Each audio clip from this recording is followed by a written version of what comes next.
Të dashur miq të Radio Jeni, mirë se vini në këtë hapësirë ku do të diskutojmë rreth zhvillimeve teknologjike, të cilat janë të shumta dhe po vendosen gjithnjë më tepër në jetët tona personale. Kam kënaqësinë që në këtë studio të mirëpres zotin Isa Kresniqi, mirë se vjen mik i kësaj studio, do të flasim për teknologjinë. Mirë se u gjeta, faleminderit për ftesën. Romina Radonqić, mirë se vjen e dashur, hera e dytë që vjen në këtë studio? Po, është hera e dytë. Dhe mikun Fatjon Softa, mirë se vjen.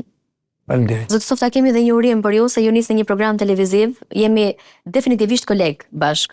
Po, është kënaqësi. Dhe besoj që dhe ky program lidhet me teknologjinë. Patjetër me teknologjinë, si çdo gjë që shkojmë dhe kërkojmë të investojmë tek teknologjia, por jo vetëm teknologjia, por edhe burimet njerëzore, se çfarë do të bëjmë pa burimet njerëzore për të përdorur teknologjinë. Shohim që gjithnjë më tepër teknologjia po zë vend të rëndësishëm në jetën tonë. Sa si e ke parë zhvillimin e teknologjisë, ndoshta a është pozitive që po përhapet në këtë lloj mase, edhe ju si sipërmarrës në disa sektorë të ndryshëm të jetës, po të ndalemi tek turizmi, meqense edhe e dëshironi tepër. Si e ke parë teknologjinë ndihmë të jetës së të përditshme? Zhvillimet teknologjike, për mendimin tim, e kanë bërë jetën më të lehtë dhe kanë bërë që, sidomos në sektorin e turizmit, ne ta kemi akoma më të thjeshtë, qoftë rezervimet, qoftë informacionet, gjithashtu jo vetëm për ne si operator turistik, por edhe për vetë klientët, vetë turistët, të cilët na vizitojnë dhe zgjedhin që të marrin paketat nga ne. Sot gjithçka po themi bëhet online, teknologjia ka arrit në një nivel tjetër, ato të cilët nuk e përdorin sot teknologjinë në biznes, në të vërtetë ato janë të humbur, sepse hapat po ecin shumë shpejt në teknologji, sidomos në sektorin e turizmit. Të ndihmon për shembull tek biletat, tek aksesimi tek klientët, më tepër teknologjia? Teknologjia na ndihmon tek i gjithë sektori, sepse qoftë patjetër, e para i herë duke reduktuar stafin. Nuk është e nevojshme po themi të kesh 10 punëtorë, ndërkohë që mund ta bëjnë 2 ose 3. Gjithashtu lidhja me kompani të tjera, pra të jashtme, ne na e lehtëson, si me thonë, si procedurë dhe si konekt, si lidhje me to, vetëm teknologjia. Kështu që nëse ne nuk do kemi një teknologji të avancuar, qoftë me aplikacionet ose me webet e ndryshme, do ishim, po themi, në një nivel shumë të ulët. Por duke qenë që ne përdorim teknologjinë dhe gjithë sektori e përdor atë, padyshim që kemi ato benefitet tona dhe përfitimet. Romina, ekonomiste, pedagoge në universitet, sipërmarrëse në jetën e përditshme, si ke parë rolin e teknologjisë, si po funksionon edhe ndoshta pikat më të forta që ti gjen edhe tek vetja në këtë aspekt, po edhe pikat e dobta që ndoshta të ndikojnë negativisht në përdorimin e përditshëm. Në fakt do doja ta nisja me pjesën makroteknologjisë, se si ndikon në ekonomi. Për shembull, një individ i cili e kishte vështirë gjendje një vend pune sot me anë teknologjisë mund të marrë informacion në kohë reale, qoftë nga websajtet të institucioneve apo nga websajtet të bizneseve, apo ndoshta edhe nga agjencitë të cilat publikojnë online vendet e punës. Një tjetër mënyrë për të po e lidh me financat e familjes. Një mënyrë tjetër që ndihmon teknologjia është fakti që ne sot mund të punojmë në gjithë botën me anë të teknologjisë smart working. Pra sot nuk është nevoja më që shqiptarët të emigrojnë në vendet e Bashkimit Evropian apo diku tjetër, mjafton të kenë disa aftësi teknologjike dhe siç mund të kenë disa profesione të veçanta, për shembull, qoftë edhe psikologu, ndoshta edhe konsulent të ndryshëm, konsulent artistik, një inxhinier apo një arkitekt që mund të bëjë vetëm projektin, jo ndjekjen. Më pas çdo profesion që ka lidhje me IT-n, me digital marketing, shumë profesione, ndoshta profesione të mësimdhënies në gjuhë të ndryshme të huaj. Të gjitha këto janë mundësi punësimi për shqiptarët, po sikurse edhe për të huajt. Pra do thotë që teknologjia ka le të themi ka thyrë dhe barierat e kufive. Sot në teknologjinë jemi më afër me njëri tjetrin. Pra e kam në aspektin e globalizimit. Vetë teknologjia ka ulë kostot për çdo biznes, komunikimi në kohë reale e ka ndihmuar pra biznesin të ulë kostot dhe të gjej, le të themi, strategjitë më të mira marketing për të rritur fitimet. Sistemi bankar përsëri na ndihmon ne, ndihmon qeverinë, na ndihmon gjithë, pra që çdo transakcion mund ta kryejmë online, po me ndihmë të teknologjisë. Të gjitha këto, madje institucionet shtetërore për të gjurmuar, për të luftuar korrupsionin, krimin, mund të përdorin teknologjinë si një mjet shumë të rëndësishëm për të reduktuar. Ja, këtu do të ndalem me zotin Softa, sepse kam përshtypjen që ka të pashmangshme që të përfshijmë ndoshta edhe policimin. Si ka ndryshuar zoti Softa futja e teknologjisë në të gjitha sektorët e jetës, por kryesisht të policimin në qytet? Unë kam folur shumë dhe vazhdoj të flas për teknologjinë për dy motive. Para për shkak të formimit tim, inxhinieria, por edhe Akademia e Policisë dhe vitet dhe kontributet që i kam dhënë Policisë Shtetit. Unë kujtoj fillimet e mia në polici, atë lloj revolucioni që bëra, që për herë të parë ngritëm sallë operative, futëm koncentratorët, përqendruam sistemin e figurës, transmetonim sistemet e alarmit dhe për herë të parë policia filloi të dalë të bëjë lëvizje në qytet. Dhe kjo pastaj erdhi duke evoluar dhe deri në ditët e sotme ku vërtet kemi një evolim, por përsëri ka nga pikpamje teknologjike ka ende nevojë për të rinovuar teknologjinë. Sot kemi salla të shërbimeve të policisë, të cilët në mënyrë tradicionale çojnë atë transmetimin e figurës, por nuk kemi smart city apo nuk kemi sisteme të cilët të jenë të digitalizuara. Kështu që policia detyrimisht ka nevojë për një teknologji e cila duhet të jetë dhe të përshtatet kohës. Për herë të parë kam folur në një televizion të madh dhe kam thënë që shiko ka ardhur koha për kamera inteligjente. Njerëzit pyesin, çfarë janë kamerat inteligjente? Kamera inteligjente thotë kur një kamerë e caktuar e montuar në një aks rruge apo në një shesh apo në një autostradë, duhet të lexojë targën, në leximin e targës mund të ishte informacioni, ka taksat pa paguara, ka siguracion pa bërë, ka kontrollin teknik pa bërë, pra të gjitha këto dhe nëse është targë vjedhur apo e raportuar. Sepse nuk mundet dot Tirana me kaq shumë kamera të montuara, sikur një lagje të ishte me monitor, të kishte punonjës, nuk do rrinin në kohë reale të investonin. Por do të jetë këto kamera inteligjente të cilët duhet të raportojnë atë që ti ke nevojë. Prandaj ka ardhur koha që edhe në polici investime të tilla deri tek inspektori digital. Edhe ky është shumë i rëndësishëm. Ose për shembull digitalizimi i rastit kur kemi një aksident automobilistik. Sot për shembull Italia dhe shumë vende të tjera kanë futur sisteme të tilla që në një iPad-i ndërton skenën. Pra, merr për masat, s'ka nevojë me ato format, merr shiritin, dil atje, të riqe këtu, bëj atje, vendos piketën. Pra, ka një mënyrë të transmetimit të marrjes, por edhe të transmetimit në mënyrë të drejtë për drejtë në një sallë operacioni. Çfarë ndodh? Dyshohet nganjëherë që mund të kemi ndryshimin e vendit ngjarjes, ndryshimin e provave në vendin e ngjarjes. Kto pastaj janë fatale.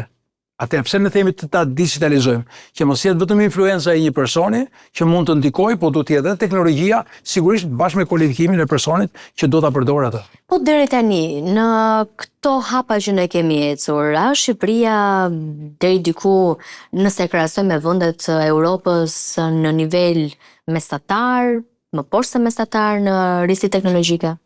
Shiko, ka një tendencë qeverisë shqiptare për të futur që nga diellza e deri tek sistemet të tjera të cilët duhet ta digitalizojmë. Kështu do shkojmë me një gjenerat të re që duhet përgatitet për këto zhvillime.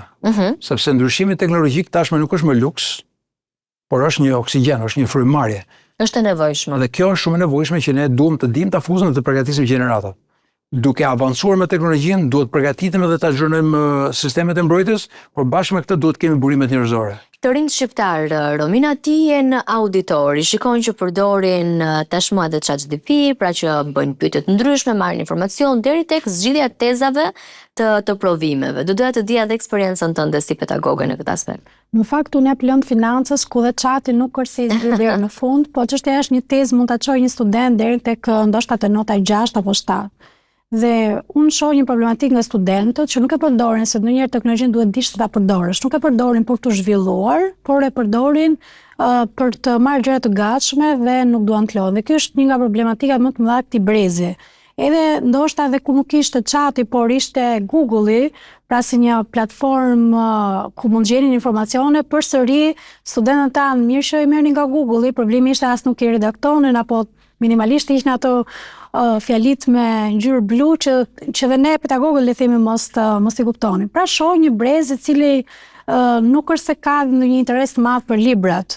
Jo të gjithë, por një pjesë e tyre, mund them shumica e tyre janë Megjithatë edhe ne lektorët kemi ndryshuar qasje dhe jemi munduar t'i bëjmë provimin në një formë ku dhe çati mos jetë shumë i saktë në përgjigje, në fakt, ose japim përgjigjet krijuese, pra si mendoni ju, dhe kur shohim që ka një përgjigje që është te perfekte, mendojmë që studenti nuk e ka bërë vetë, por e ka marrë nga çati. Patjetër që në auditor nuk duhet lejohen telefonat, por është pashmangshme pasi ndonjëherë studenti mund të kenë një të dytë ku mund ta kemë të gjejnë aksesin patjetër. Krasni që ti si mendon për sa i përket të rinjve dhe inteligjencës artificiale. Ajo është futur fuqishëm tashmë në jetën tonë dhe ne duket sikur nëse do ta heqim, nuk bëjmë dot pa të. Padyshim që tashmë është një nevojë, nuk është thjesht një luks, pra teknologjia. Nëpërmjet teknologjisë ne sidomos ke pjesa turizmit, ne kemi shkurtuar distancën dhe kemi hapur tregje të reja. Kështu që mirë është edhe rinia, si me thonë, të updatetohen dhe të marrin trajnime të ndryshme në mënyrë që të futen thellë në teknologji, që t'i marrin më të mirën. Teknologjia nuk është pjesa më e keqe. Pjesa më e keqe është përdorimi i saj në mënyra të këqija, por realisht teknologjia e ndihmon vendin të zhvillohet, e ndihmon çdo lloj sektori të zhvillohet, kështu që ato të cilët nuk e përdorin teknologjinë, ato janë, si më thonë, pjesat që do jenë humbse, ndërsa nëse ne e përdorim në mënyrën më të mirë, padyshim që do ketë fitime dhe benefite jashtë masë të mëdha. Dhe duke qenë që jemi në grupin mediatik të Kinës, Kina ka qenë një ndër dhe vjen të jetë një ndër vendet që prodhon ide risi dhe risi drejt ardhme, siç edhe e kemi quajtur këtë program. Softa, ti si e shikon rolin e Kinës në zhvillimin e të ardhmes në teknologji? Dhe këtu goshetojmë pastaj edhe të rinjt shqiptar, sa të aftemi ne për t'i mirëpritur të ndryshimet të mëdha që bëjnë vendet të mëdha. Kina është një vend që në drejtim të teknologjisë është shumë e avancuar.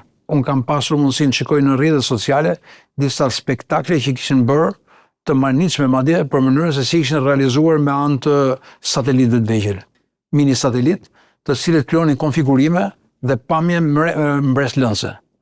Dhe avancimet e saj janë konkurrente, siç është rasti i iPhone-it, ato kanë analogjinë e tyre në sisteme, ku her pas here këto lloj vinë si lloj konkurrencës dhe si lloj zhvillimit, sepse konkurrenca sjell zhvillim dhe ky lloj zhvillimi është pozitiv në drejtim të shërbimit ndaj nevojave të çdo qytetari, jo vetëm të atij vendi, por edhe të vendeve të tjera. Dhe në drejtim të teknologjisë kanë avancuar, për shembull, ishte manica e ure madhe ndërtuar nga ata, tregon që është vepër inxhinierike, nuk është vepër thjesht mekanike, ose shpejtësia marrëmendse e prodhimit të disa trenave të një niveli të lartë, të cilët prodhohen nga ata. Po të gjitha këta nuk mund të prodhohen dot pa inxhinierin, pa veprat inxhinierike. Dhe kjo do përshkon drejt teknologjisë ku inteligjenca artificiale ka një rol të veçantë. Prodhimi i robotëve, futja e tyre në prodhim, vënia e tyre në dispozicion të shërbimeve, duke filluar që nga shërbimet e lokaleve e deri tek linjat e prodhimit. Makinat, për shembull, konkurrenca me vendet Bashkimit Evropian vjen për shkak të teknologjisë përdorimit të energjisë elektrike. Dhe kjo gjë po bën një konkurrencë, kostohet marrë nga ta, po sigurisht dhe rinovimi i teknologjisë e cila vjen gjithmonë në përmirësim. Ka një teknologji të avancuar në drejtim, po edhe në sistemin hapësinor Kina është shumë e zhvilluar. Madje janë të avancuar me mikrochipet dhe me sistemet të tjera kompjuterike. Makinat elektrike, Isa, si ke parë këtë zhvillim që vjen nga Kina e largët, por që është shumë afër përmes shërbimeve që na ofron? Unë mendoj që Kina është laboratori kryesor i ideve të teknologjisë. Duke implementuar edhe smart në transport, pra makinat që përmende, janë padyshim që janë edhe me kosto më të ulta, por edhe ekologjike. Në Shqipëri tashmë janë futur shumë nga Kina, makinat me korrent, dhe realisht po shohim që është një treg i ri, por që ka goxha kërkesë të madhe. Në transport, padyshim që mund të përdoren, ka edhe ato, po themi, problemet e veta, sepse akoma nuk është zhvillu vendi, sidomos ke çështja e karikimit të makinave, pra duhet gjesh një stacion të përshtatshëm, duhet gjesh, po themi, një vend karikimi që t'jesh i sigurt, sepse nuk është si puna e naftës që dikur merrni një bidon nëse e linte makina, po makina tashmë me Korenë tash goxha e sikletshme, po them edhe ndërlikuar, por jam i asaj që Kina realisht është laboratori i ideve të teknologjisë. Si do shkojë në gjykimin tënd Romina e ardhmja me këto zhvillime? Si do jetë e ardhmja e të rinjve, e perceptimit të tyre për botën, ndoshta edhe duke gërshetuar pak edhe ekonominë në këtë mes? Është vërtet në fakt të rritë e këtij brezi, pra kanë mundësi që të jenë le të themi të zhvillohen akoma më shumë, ndërkohë që në kohën time, edhe pse edhe unë nuk është se jam brez shumë i largët, por në kohën time mundësitë ishin jo aq shumë të mëdha, ndërkohë që sot të rinjt mjafton të kenë dëshirën për të zhvilluar sepse mund të zhvillohen. Mendoj që do të jetë më e lehtë jeta për to nëse do të dinë ta përdorin teknologjinë në mënyrë të zgjuar. Pa a ka akses tek të rinjt shqiptar për ide, mbështetje të ideve novatore, dhe këtu do doja edhe opinionin e Isait edhe të zotit Fatjon. Unë mendoj që ka të rinj që kanë ide novatore, qoftë në biznes, por dhe ide novatore edhe në teknologji. Në fakt të rinjt tonë kanë shkëlqyer edhe në vendin e Bashkimit Evropian, ku ato tashmë janë të punësuar. Por problemi është që duhet më shumë mbështetje nga shteti. Pra startupet, fonde, ndoshta kredit të buta, planet e tyre të biznesit duhet të financohen nga shteti ose nga qeverisja vendore, pasi kjo do të ndihmonte shumë që të rinjt dhe të zhvilloheshin, por dhe në fund mos të largohen në vendin e Bashkimit Evropian apo më tutje. Softa? Përveç mbështetjes që duhet kemi ndaj të rinjve, patjetër që duhen edhe lëvizjet politikave nga vetë Shqipëria, sepse ne marrim dhe importojmë këto lloj modelesh, por këto modele janë vetëm në sensin e një investimi, po themi shtetëror, dhe nuk si për shembull sistemet e komunikimit, i Albania etj, ku shumë problematika i zgjidhim nëpërmjet kësaj inteligjence, por ne jemi mbrapa për sa i përket edukimit. Dhe ky edukim duhet filloj me një gjenerat tjetër. Duhet filloj që nga sistemi i shkollës fillore dhe gradualisht deri në sistemin universitar. Dhe duhet bëjmë investime sot për nesër, sepse teknologjia po ecën shumë më shpejt se sa mënyra se ne mund t'i përgatisim. Mund ta ndikim me teknologjinë. Tani u makina, duhet mos ndali nga momenti. Kam parë disa drone të prodhuar nga Kina për përdorimin e mbrojtjes nga zjarri. Janë ekselente, mendosh që edhe Shqipëria sot, në veçanti Tirana, po ngrihet vertikalisht dhe absolutisht shërbimet tona janë pa përgatitura për të dhënë shërbime të tilla. Për shembull, po them një shërbim zjarfikës, po flas si profesionist, moment që ka ndodhur një ngjarje, minimumi shkalla e hapjes është 15 metra. Si do ta hapesh 15 metra shkallën dhe sa metra mund të shkosh për të dhënë një shërbim. Kur shërbimet tani dhe disa grattaciele që mendohen do jenë nga 6-7 kate. Kulla po e quajmë që do të jetë një nga më të larta në Tiranë, ajo Barcelona sa do të jetë dhe si do t'i shërbesh, ata kanë përdorur drona, të cilët janë shumë efektive, rrisin dhe nuk kanë probleme për rritjen vertikale dhe bëjnë shërbime për shërbimin për mbrojtjen nga zjarri, për fikjen e zjarreve etj. Pa përfshirë pastaj që dronet do të përdoren edhe në bujqësi, do të përdoren në transportin, posta apo shërbime të tjera dhe patjetër do të jenë jo vetëm thirr, plus që ka hyrë në industrinë e luftës. Dronet sot po përcaktojnë në fatet e luftës, po më shumë do të jetë në sensin e zhvillimit dhe kryesisht në mjekësi. Esa, të rinjt, ti ke qenë i ri vetë kur e ke nisur biznesin, kështu që besoj që ke një opinion për sa i përket ndryshimit që ke pësuar edhe ti vetë në perceptimin e të bërit biznes. Është shumë e rëndësishme që të rinjt duhet merren me teknologji, padyshim që e thithin shumë shpejt teknologjinë, po t'i shohim sot, po themi që nga klasa e 5 deri në klasën e 9 janë shumë më të zhvilluar se sa vetë ne tek teknologjia, sepse janë rrit me teknologjinë, me anglishten, dhe po i shohin, domethënë e kapin shumë më kollaj se sa ne. Ndërsa sa i përket çështjes që ne të rinjt duhet t'i mësojmë në teknologji dhe duhet ju japim atyre një ndihmë të madhe, padyshim që po. Sidomos ke pjesa, ne kemi raste shumë të vjetra, po themi shoferët dikur, kur nuk ishte GPS-i. Shoferët rrinin gjithë rrugës duke pyet ku është rruga për filan vend, ku është filan lokal, pra ka pas shumë burokraci dhe shumë vonesa. Tashmë thjesht mjafton ti thuash më dërgoj lokacionin dhe i shkove tek vendi. Pra sa do kilometra të jetë larg ai njeri. Kështu që të rinjt duhet të mësojnë teknologjinë, duhet të investohen në teknologji dhe prindrit padyshim që duhet për fëmijët e tyre të investojnë në teknologji në mënyrë që të kuptojmë që teknologjia është e ardhmja e botës, jo e Shqipërisë. Nëse Shqipëria hec para në teknologji, do jetë e para në rajon, nëse nuk do hec e para, padyshim që do jetë nga më të fundit. Por, duke qenë që jemi edhe vend, po themi, kandidat për në Bashkimin Evropian, padyshim që me suportin edhe të Europës, ne do jemi një shtet i cili do kemi goxha, po themi, dorë në pjesën e teknologjisë. Para disa muajsh, një lodër e quajtur Labubu pati një përhapje masive në rrjet, duke sikur zërat e shumë të ushuan, po jo shitja e kësaj lodre. Gjërat që përhapen masivisht, si ndihmon teknologjia në përhapjen e shitblerjes? Patjetër. Edhe do t'i referojmë dhe kësaj lodre patjetër. Nëse do t'i referohemi TikTokut.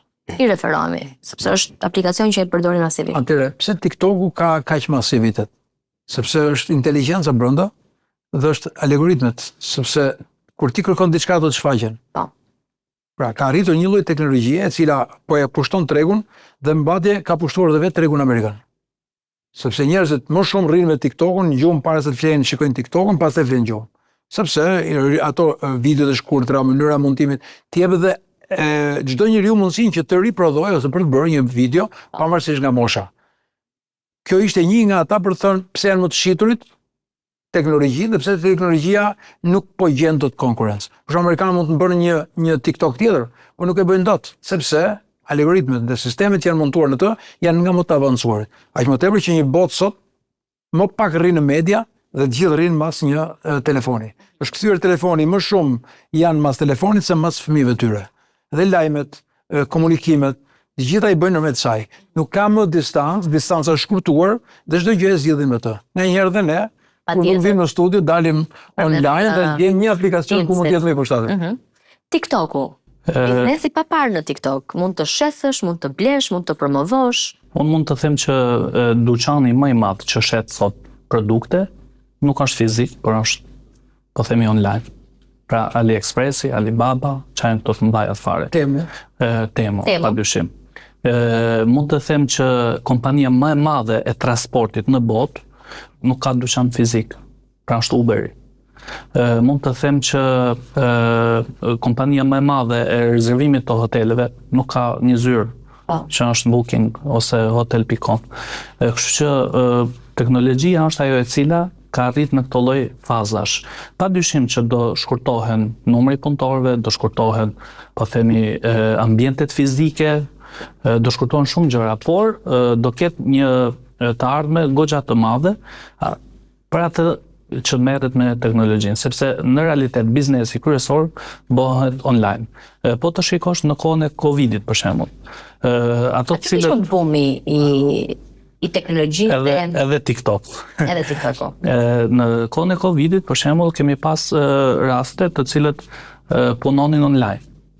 Ishte puna më e bukur për dikë që bënte nga shtëpia. Kështu që teknologjia është diçka shumë e rëndësishme në jetën tonë, është një nevojë e pashmangshme. Ata të cilët ka shumë kompani në Shqipëri që tash po digitalizohen, padyshim, dhe kjo është për tu përgëzuar realisht. Edhe çështja e disa aplikacioneve që kanë lidhje me qeverinë shqiptare. Për shembull, një nga revelacionet më të mëdha që ka ndodhur në Shqipëri për mendimin tim vitet e fundit ka qenë Albania.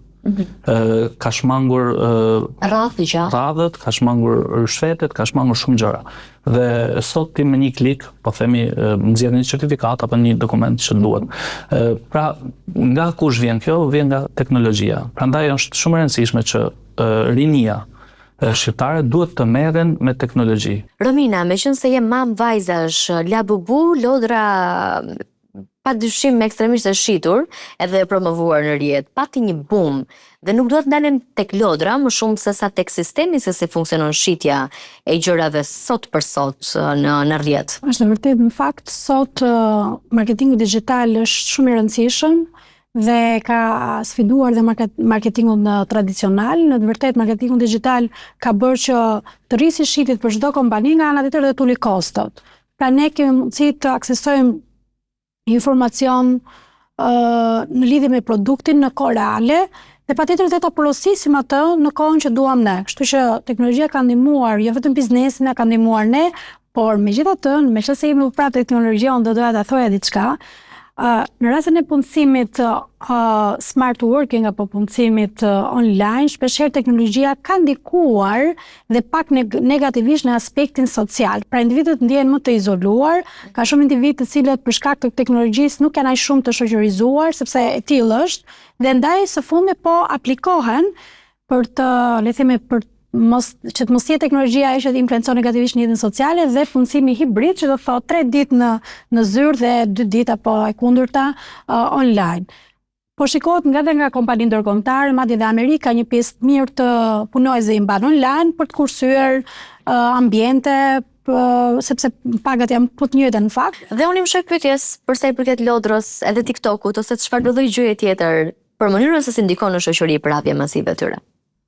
Në fakt, tek fëmijët teknologjia është më miqësore, do doja të thoja, edhe pse ne prindrit mundohemi të mos i mbajmë fëmijët aq shumë pranë teknologjisë, sepse në moshën e tyre duhet me orare, jo gjithkohës në teknologji, pasi siç thash ka ato probleme të socializimit, por përsëri ka ndihmuar fëmijët jo vetëm që të njohin lodrat, por të kuptojnë më shumë, madje ndonjëherë të perceptojnë dhe të mësojnë disa gjuhë.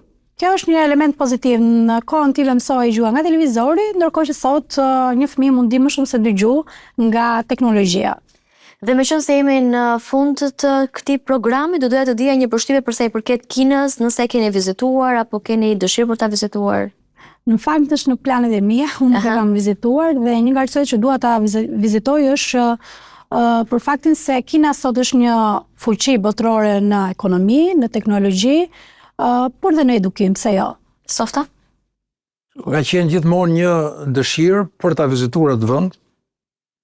Është kurioziteti për teknologjinë për shembull, sepse mua më kuriozon. Edhe për teknologjinë, po edhe për kulturën, për traditat që kanë, por edhe për madhësinë që ka ai si vend. Por distanca, arsye të tjera, sigurisht që të bëjnë të spostohesh në kohë për të marrë një iniciativë të tillë. Por mendoj që raportet që kanë qenë me Kinën vjen keq që i ndan politika. Sepse zhvillimi, traditat, kulturat nuk duhet ndarë politikisht. Ata duhet të ndërthuren dhe duhet të jenë midis qytetarëve dhe për shembull jo pak shqiptar bëjnë biznese me Kinën. Atëherë pse të jetë vetëm biznesi se bën më lirë malli apo jo? Po të mos jetë dhe teknologjia, ose mos jetë dhe traditat, mos jetë dhe ato. Ne duhet të bëjmë politika në kuadrin e politikave globale, por zhvillimi nuk do të njohë politika globale. Zhvillimi do të jetë komunikim, teknologjia mund të vijë nga kushdo që e bën këtë teknologji, sepse jo gjithçka mund t'i bëjmë ne. Që të kesh kooperim dhe të marrësh informacione dhe shkëmbesh informacione është gjithmonë pozitive. Si njeriu udhëtimeve, a është Kina në planet e tua? Padyshim që është Kina në planet e mia, sepse Kina ka një nga 7 mrekullitë e botës, pra morin kines. Kina është një nga vendet që gjithmonë kur e bisedoj me shokët, them që duhet të shkojmë patjetër të shohim kulturat e tyre. Kemi dëgjuar shumë për Kinën, por akoma nuk na ka ardhur rasti që të shkojmë ta vizitojmë.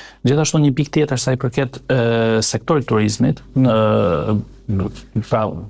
kinezët si popull, kur udhtojnë janë shumë të rregullt si turist dhe udhtojnë gjithmonë me guida, udhtojnë gjithmonë të informuar, janë njerëz, domethënë që ne mund t'i presim ato dhe mund të bashkëpunojmë në sektorin e turizmit dhe pse jo të jemi, si më thënë, 2 vende të cilat kemi turizëm dhe japim, si më thënë, informacione 2 shteteve. Unë ju falenderoj për opinionet që ndat për risit drejt të ardhmes, 3 persona që unë i vlerësoj edhe në studio, po edhe jashtë studios. Faleminderit shumë. Faleminderit.